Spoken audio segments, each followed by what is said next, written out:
gam lệ miền Nam kai lâu cả khóa lâu man hi kê nun ta khóa sắc hấp san man in mô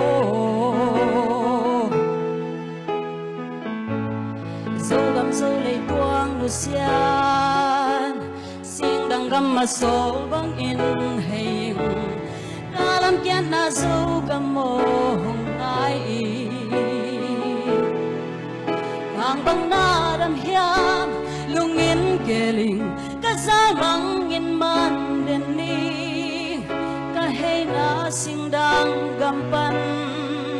dâu gam lo ken hong zun ni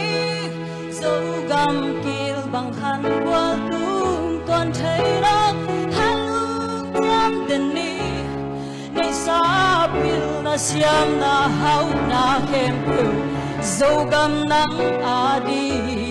lung lao lung kia cây in dâu gam lấy ô kia bơ hong dùn đi đã vẫn tôi tê lung toang má băng băng khổ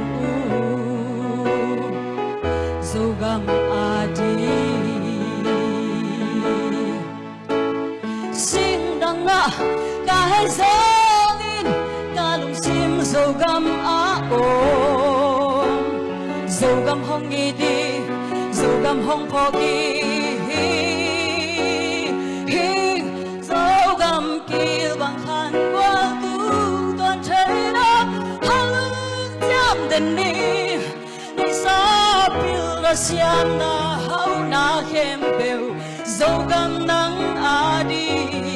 lung lao lung kia cây dâu gam lấy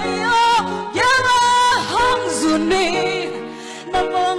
tôi tê lung toang má băng băng khom dâu gam đi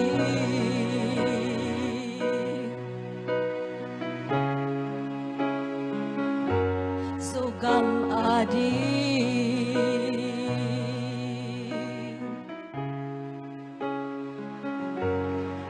dâu gam